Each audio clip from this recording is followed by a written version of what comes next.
네, 투자 전략으로 이어가겠습니다. 오늘 도움 말씀 대신증권 이경민 투자전략팀장 모셨습니다. 어서 오십시오. 예, 안녕하십니까. 왜 이렇게 오래간만에 오셨습니까? 그러게 말이에요. 그동안 많은 일이 있었습니다. 이 날씨하고는 정반대로 네. 지난주 초만 해도 FOMC 경계감이 되게 네. 팽배하지 않았습니까? 근데 정작 금리 인하 시작까지 나오니까 이제 시장은 벌써 파티 분위기 같은 느낌이 드는데 네. 어떻게 보셨습니까? 일단은 서프라이즈한 결과였다라고 생각하고 있습니다. 점도표 좀 하향 조정, 물가 전망이나 이런 것들을 하향 조정할 수 있다라고 생각을 했지만 하향 조정 폭이 컸고요. 물가 예. 전망, 하향 조정 폭도. 또 하나는 파월 연준의장 발언이 굉장히 의미가 있었다라고 예. 생각하고 있습니다. 불과 한 달 전만 하더라도 한 달도 안 되는 시간 동안에만 금리 인하는 고려하지 않고 있다라는 이달 얘기를 초만 했었는데 해도 그랬죠. 네. 그런데 네. 갑작스럽게 금리 인하 가능성을 열어놨고 경기 침체로 가지 않는다 하더라도 금리 인하할 수 있다라는 얘기들. 그래서 이게 뭐지라고 말할 정도로 많은 사람들이 당황할 정도로 굉장히 서프라이즈한 결과였고 이에 따라서 좀 경계감이 있었던 시장도 오히려 금리 인하에 대한 기대를 더 엑셀을 밟아주는 그런 트리거 포인트가 되지 않았나라는 생각을 하고 있습니다. 예.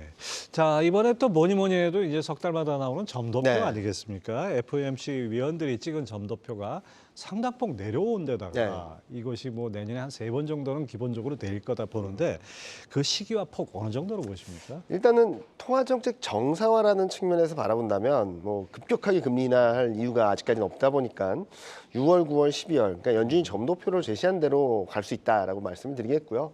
그런데 연준의 점도표 분포를 좀 자세히 보면은 4번 이상 연준 위원들도 꽤 있거든요. 그래서 상황에 따라서 4번 가능성도 열려 있다라고 말씀드리겠고, 즉 경기가 좀 더 부진해지거나 금융시장이 좀 불안정한 흐름들이 보여줄 때면은 금리 인하 시점이 앞당겨지고 25bp 또는 50bp 금리 인하도 좀 적극적으로 할 수 있는 여지가 열려 있다라고 말씀드리고 있어서 기본적으로는 24년 3번 플러스 알파 정도로 보시면 좋을 것 예, 같습니다. 그게 합리적인 것 같아요. 네. 뭐 일각에서 뭐 한 1.5%포인트 내린다도 있던데. 자, 이번에 수정 전망에서 주목해서 보시는 부분이죠. GDP 성장률의 경우에 1.4%로 오히려 네. 종전보다 약간 내렸는데 네. 시장 컨센서스가 1.2%라는 걸 감안하면 오히려 연준이 낙관적이에요. 일단은 뭐 23년 전망치를 0.5%포인트 상향 조정했거든요. 그럼에도 불구하고 24년을 0.1%포인트밖에 하향 조정 안 했다? 경기를 굉장히 좋게 보는 겁니다.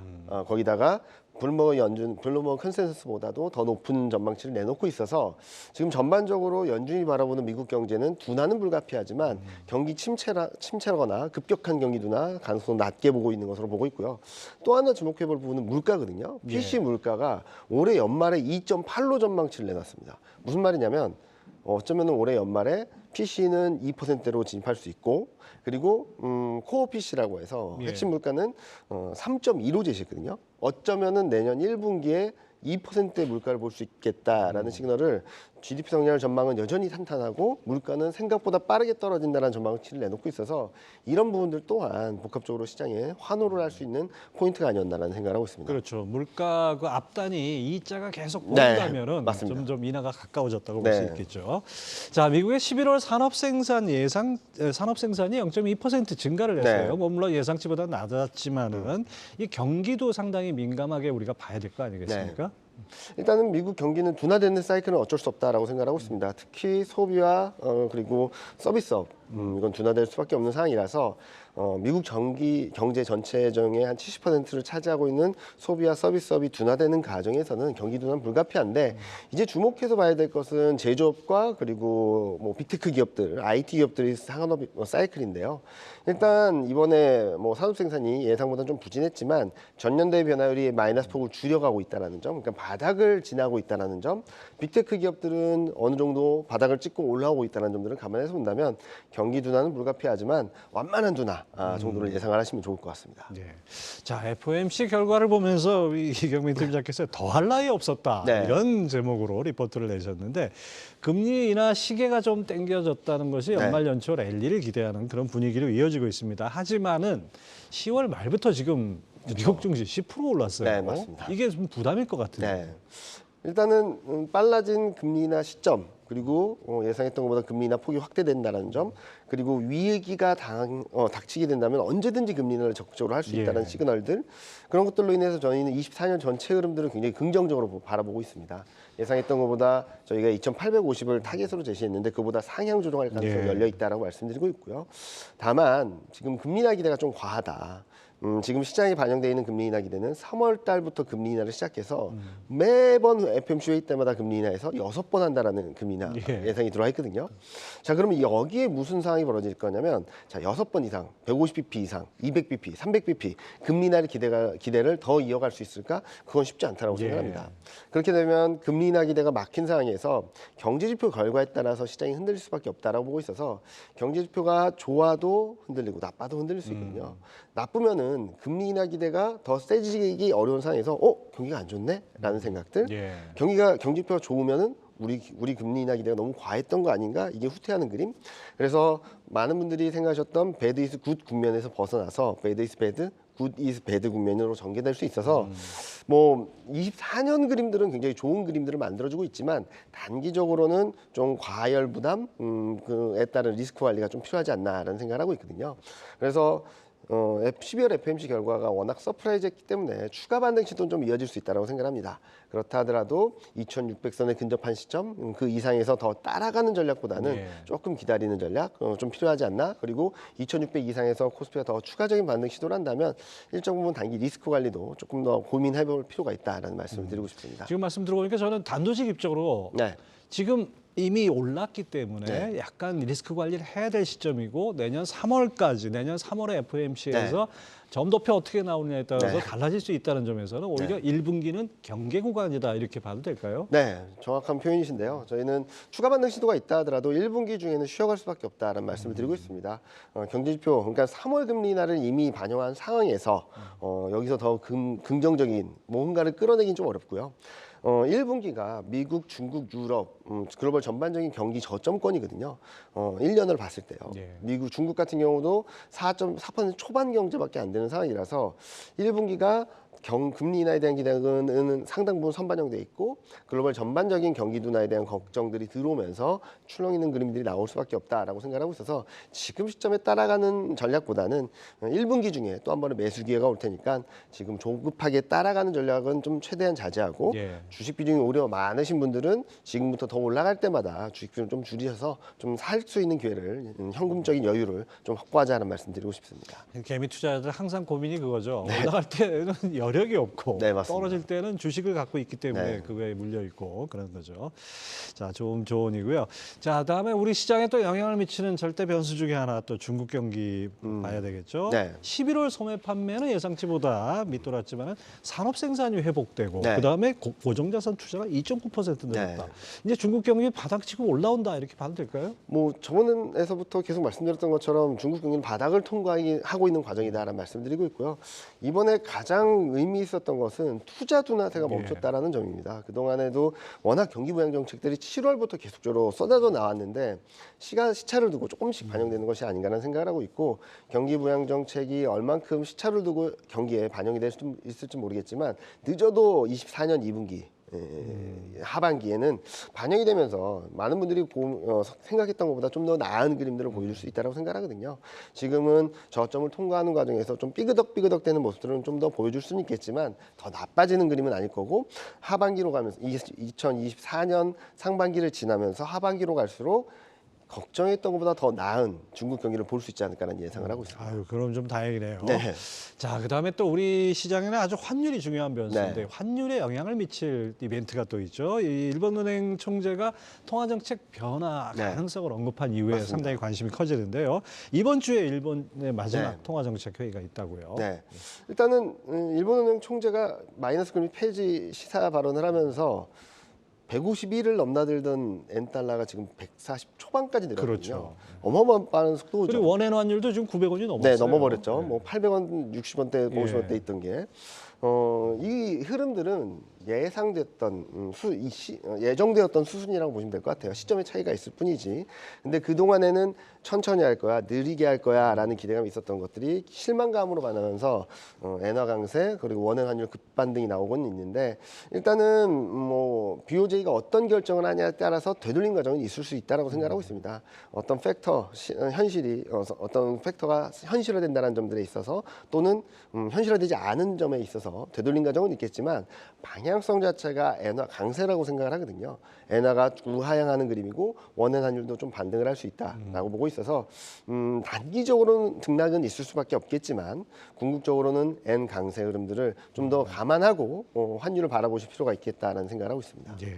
자, 우리 시장 영향 미국, 중국, 일본까지 이제 주로 살펴봤는데 이런 어쨌든 간에 대외적인 변수들이 좀 우호적인 방향으로 바뀐 거는 네. 분명한 것 같습니다. 그래서 얼마 전까지만 해도 뭐 내년 시장 상당히 좀 내년에 힘들 것이다 이런 예상이 네. 많았는데 좀 달라지는 것 같아요. 네.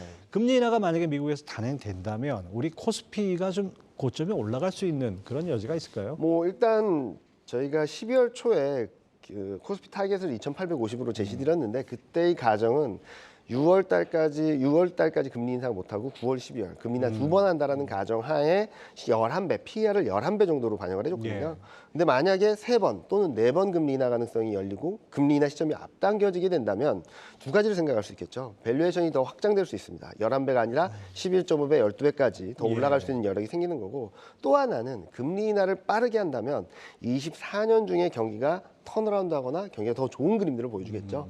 그러면 이익 전망도 올라갈 수 있는 부분들입니다. 그래서 이 두 가지 팩터로 본다면 저는 금리 인하 시점이 앞당겨지고 금리 인하 폭이 많아질수록 경기에는 플러스 요인이 되고 밸류에이션적인 측면에서도 확장 가능성이 높아지기 때문에 상승 여력은 더 높아질 수 있다라고 말씀을 드리고 있습니다. 아유, 좀 그런 것들이 좀 이어졌으면 좋겠습니다. 자, 외국인이 지난 목금 순매수했고 12월 전체적으로 봐도 순매수 기조입니다. 이런 것들이 계속 유지가 될까요? 뭐 기본적으로 3월 이후에 외국인이 2차 전지를 제외하고 본다면 매도한 건 많지 않습니다. 여러 가지 악재들이 있었음에도 불구하고 외국인이 매도세를 보여주지 않았던 이유는 한국 증시에 대한 매력도가 조금씩 올라왔기 때문이거든요. 이 와중에 원달러 환율까지 가세해 준다면 좀 긍정적인 부분들이겠죠. 아마 24년에도 원달러 환율, 달러가 좀 안정적인 흐름들, 원달러 환율 안정적인 흐름들은 예상이 되고 있어서 좀 더 긍정적인 변화를 기대할 수 있다고 말씀드리는데 다만 여기 저 좀 봐야 될 거는 시장을 전체를 잘 안 삽니다. 소수 업종들을 많이 사는데 반도체에 대한 매수 집중도가 워낙 높고요. 올 한 해만 보면 20조 가까이 샀습니다. 거기에 따라오는 것이 자동차, 인터넷, 기계, 조선 업종들이라서 내년에 대한 베팅 또는 매집 과정을 좀 지속하고 있다는 측면들을 좀 염두에 두신다면 시장을 산다, 판다라기보다는 어떤 업종을 사는지에 좀 더 집중하시면 좋을 것 같습니다. 사실 우리 아까 잠깐 그 언급하셨잖아요. 우리 시장의 매력도가 조금 높아졌다는 얘기는 저는 이렇게 들립니다.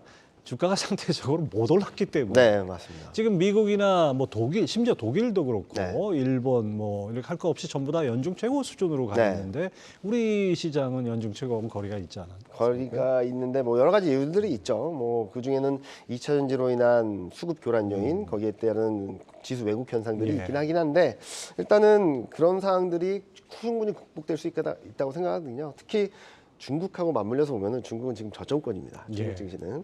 그렇다 보니까 그 사이에 끼인 게 한국이다라고 볼 수 있어서 중국 경기가 얼만큼 올라오는지가 아마 24년 코스피 상대적 강세를 결정짓는 또 다른 변수가 될 수 있다고 생각하고 있습니다. 그렇군요. 어쨌든 간에 이런 거시적인 매크로 측면에서 또는 대외 변수 측면에서 기대감이 조금씩 일어나면서 이 지금 예탁금이 51조 원을 넘어서 두 달 만에 최고치고 신용융자 잔고도 여전히 증가세입니다. 상승 기대 심리가 좀 늘어나는 것 같은데 그래도 미국에 비해서는 좀 뜨뜻미지근한 장 아니냐 이렇게 평가를 할 수 있을 것 같아요. 아까 말씀드렸듯이 미국과 중국 사이에 있는 게 한국인 것 같거든요. 그리고 반도체 업종이 올라온다고는 하지만 AI 그리고 그쪽에 대한 수혜가 얼만큼에 될지에 대한 퀘스천 마크가 남아있다 보니까 2차 전지가 잘 못 오르는 부분들, 반도체가 발목이 잡힌 부분들, 중국이 여전히 저점권에서 벗어나지 못하는 부분들이 코스피의 매력도 자체는 올라가고 있지만 그러니까 이익이 뭐 선진국보다 좋아지는 그림, 밸류에이션 부담이 좀 약해지는 그림들은 맞지만 그렇다고 해서 쭉쭉 뻗어나가기에는 이렇게 발목에 찬 모래주머니들이 아직까지 남아있다라고 생각하는 게 맞을 것 같아요. 그런데 저희는 24년 되면은 반도체 업황이나 실적을 통해서 불확실성을 덜어낼 수 있다라고 보고 있고 앞서 말씀드렸던 중국 또한 경기 부양 정책들이 시차를 두고 경기를 좀 더 좋게 만들어주는 그림이 나올 수 있어서 올해까지 또는 내년 1분기까지 좀 상대적으로 좀 부진할 수는 있다 하더라도 대외 변수, 대내 변수들 그리고 산업적인 흐름들을 봤을 때 2024년 2분기부터는 상대적 강세를 보이면서 반도체 사이클과 맞물려서 그리고 중국 턴어라운드와 맞물려서 좀 더 좋은 그림들을 보여주지 않을까라는 예상을 하고 있습니다. 예, 그렇습니다. 자, 그다음에 이제 이 개인 투자자 투자 심리와 관련해서는 네. 이제 공매도 문제가 있었고 네. 공매도는 뭐 전면 금지로 일단 돼 있는데 또 하나가 대주주 양도세 문제 네. 아닙니까? 이게 뭐 오늘 나오는 얘기가 10억에서 50억 원으로 대폭 완화한다. 네. 이번 주 중에 발표한다. 이런 얘기인데 당초 예상 완화폭보다 더 큰 것 같아요. 네. 이거 어떻게 시장에 영향이 좀 있을까요? 뭐 수급적인 영향은 주겠죠. 근데 많이들 아시다시피 공매도가 금지되면 시장이 쭉쭉 뻗어나갈 것 같았지만 전혀 그런 일은 예. 없고요. 그리고 어떤 이슈 이벤트에 의해서 시장 방향성이 결정되는 건 없습니다. 뭐 단적인 예로 정치적 이벤트라고 할 수 있는 브렉시트가 현실화된다고 예. 해서 시장이 폭락하거나 망하는 그림은 아니었고 2016년 11월 달에 트럼프가 대선에서 당선됐다 그래서 시장이 흔들리거나 부러진 경우는 없었거든요. 예. 단기 충격이나 단기 변동성이 있었을 뿐이죠. 그리고 공매도 금지도 당일 엄청난 충격이 있긴 했지만 위쪽으로 충격이긴 했지만 이내 정상적인 흐름들을 보여줬거든요. 따라서 수급 변수로 인한 등락은 있겠지만 이 흐름들이 다시 방향성을 잡기는 좀 어려울 것 같다라는 말씀을 드리고 있고요. 만약에 수급 충격이 있다면 단기 매수 기회라고 볼 수 있고 예. 만약에 이 확대, 양도세 기준이 확대됨으로 인해서 급반등이 나온다고 한다면 오히려 공매도 당시 때를 생각을 하셔서 오히려 비중을 좀 줄이는 기회가 예. 삼으시면 좋지 않을까 하는 생각을 뭐 하고 최근에 아무튼 개인 매도세가 좀 컸어요. 네. 그 최근 며칠 사이 컸는데 어쨌든 간에 그 부분은 좀 완화될 수 있는 네, 여지가 맞습니다. 있을 것 같습니다. 하지만은 주가는 항상 펀더멘털에 수렴한다. 이거 명심을 해야겠죠. 어쨌든 간에 금리 인하 기대감 이제 앞으로 뭐 점점 커지는 그런 상황이다 보니까 제약바이오, 신재생에너지 이런 성장주들의 관심이 높아지고 있습니다. 이것이 반짝 테마가 아니라 어떤 그 약간 좀 그 테마 업종으로 갈 수 있는 여지가 있을까요? 뭐 일단은 2024년을 바라봤을 때는 성장주가 계속적으로 주목받을 수 있다고 생각합니다. 특히 금리 인하 시점이 앞당겨지고 금리 인하 폭이 늘어난다라고 한다면 채권금리 우하향 흐름과 맞물려서 성장주의 상대적 강세를 예상을 하고 있는데요. 다만 24년은 23년과 다른 것은 숫자를 확인하자. 네. 23년은 내러티브 장세라고 말할 수 있거든요. 무슨 말이냐면 스토리텔링이 되는 종목 업종들이 날아갔습니다. 예. 실적은 안 봤습니다. 그렇죠. 일부 종목들은 2차 전지로 수익이 매출액이 제로인데도 불구하고 2차 전지에 대한 프라이싱을 하면서 몇 배가 날아간 종목들도 있고요. 숫자가 중요하지 않았던 장세가 23년이었다면 그 다음에 필연적으로 오는 것은 넘버스 장세입니다. 숫자를 확인하는 장세가 될 수 있거든요. 만약에 여기서 숫자를 보여주지 못하면 메타버스와 같은 주식 흐름이 나올 수 있고 그렇지 않고 숫자가 담보된다고 한다면 뭐 반도체, 2017년 반도체처럼 쭉쭉 뻗어나가는 그림이 나온다고 볼 수 있겠죠. 그래서 지금 보시는 제약 바이오 중에서도 실적이 확실히 된 애들, 예. 신재생 에너지 중에서도 실적이 되는데도 불구하고 저평가됐던 업종들, 종목들 이렇게 좀 선별하는 게 필요하지 않나라는 생각합니다. 즉 2024년에는 같은 테마라고 하더라도 테마를 묶여서 움직이기보다는 그 안에서도 잘 되는 실적이 되는 또는 외국인 수급이 받쳐주는 숫자로 보여주는 뭔가가 있어야지 시장에서 주목을 받을 수 있겠다는 생각을 하고 있습니다. 테마가 있더라도 뭐 다 데리고 갈 수는 없는 네, 그런 장세겠네요. 자, 최근 뭐 신재생 에너지 그리고 반도체, 로봇 섹터가 이렇게 주가가 꿈틀꿈틀하는 네. 게 보였어요. 이번 주 그리고 12월 어떤 섹터가 좀 유망할까요? 일단은 12월 달은 추가 반등 시도가 있긴 하겠지만 순환매가 좀 이루어질 수 있다고 생각합니다. 그래서 제가 추천드리고 싶은 것은 반도체, 자동차, 인터넷, 2차 전지처럼 기존 주도주라고 할 수 있는 업종들을 여기서 더 막 세게 사기보다는 조정 시 모아간다라는 생각을 하시면 좋을 것 같아요. 그러니까 2,500, 2,600 근접하거나 넘어설 때 더 따라가는 전략보다는 오히려 줄였다가 2,500 초반 그 밑으로 갈 때 사는 게 맞다라고 생각하고 있고요. 그 안에서 소외주들의 순환매가 좀 전개되지 않을까라는 생각을 하고 있습니다. 경기 민감주 또는 시클리컬 업종들을 중심으로 좀 단기 매매가 이루어질 수도 있다라고 생각하고 있으니까 그런 쪽 중국 관련된 종목들을 한번 저평가된 종목들 좀 한번 바라보시면 좋지 않을까라는 생각을 하고 있고요. 채권금리 하락세가 좀 멈추거나 또는 중국 변수에 의해서 우호적인 변화가 좀 기대될 수 있는 업종들 완전히 소외됐던 업종들이 반등할 수 있다는 차원에서 대응은 가능하겠다.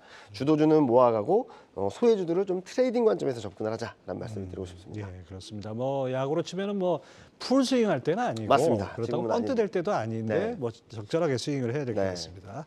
자, 이번 주 21일에는 마이크론의 실적 발표도 네. 있고 어쨌든 간에 반도체 수출 실적 회복세로 돌아선 걸 우리가 네. 확인할 수도 있는데 반도체 섹터 영향은 어떻게 보십니까? 일단은 반도체는 확실하게 턴어라운드하는 그림들은 보여주고 있습니다. 수출 쪽에서도 그렇고 제조업 경기 전반적인 흐름에서도 그렇고 가격적인 측면에서도 그렇고요. 그런데 이게 어디까지 갈 것인가에 대한 퀘스천 마크가 계속적으로 던져지다 보니까 올해 내내 턴어라운드 턴어라운드가 아니라 이제 상승 쪽으로 바라봐야 되는데 상승 각도나 폭에 대해서 아직까지 자신감이 없는 것 같습니다. 그런 가운데 마이크론 실적이라든지 수출 데이터들을 통해서 그 흐름들을 좀 가늠할 수 있거든요.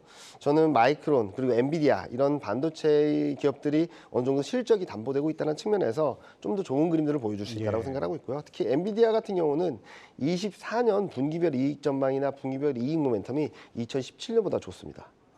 그러면은 좀 더 좋은 그림을 열어놔도 되지 않을까라는 기대를 하고 있어서 24년에 탑픽으로 제시한다고 한다면 저희 섹터도 그렇고 저희 하우스도 그렇고 반도체 업종을 최선 업종으로 말씀을 드리고 있습니다. 엔비디아는 뭐 분기 실적 발표 때마다 시장 예상치를 한참 뛰어넘으니까 맞습니다. 놀랍습니다, 진짜.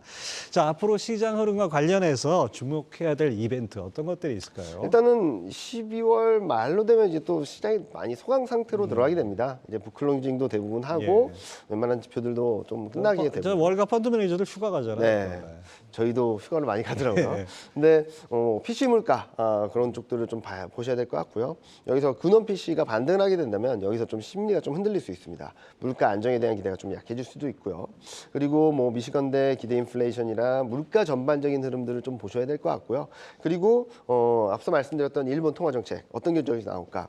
만약에 전격적으로 제로 금리를 마이너스 금리를 폐기한다고 한다 하더라도 단기 충격은 있어도 거기서 막 급락을 연속적으로 하지는 않을 거라고 생각하거든요. 이미 많이 빠졌기 때문에 등락은 야기할 수 있다 하더라도 뭐 방향성 자체에 좀 배팅을 할 때지 여기서 한쪽 방향성으로 더 세게 가는 그림을 좀 보기는 어렵다라고 보고 있고 마지막으로는 이제 1월 초로 가면 한국 수출, 중국 PMI, 뭐 미국 ISM 제조업 지수, 미국 고용 지표 이런 것들이 굉장히 많이 발표될 예정이거든요.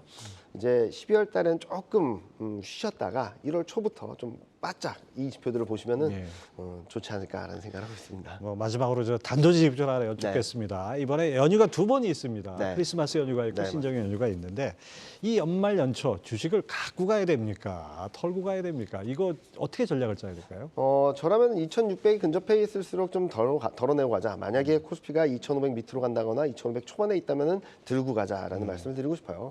그러니까 지금은 더 올라갈 것 같은 그림이 그려질 때 조금 빼야 될 때고요.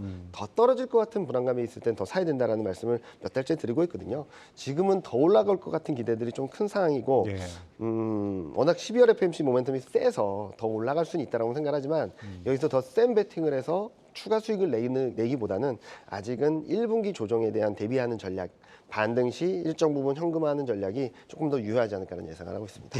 잘 들었습니다. 대신증권 이경민 투자전략팀장 함께했습니다. 감사합니다. 네, 감사합니다.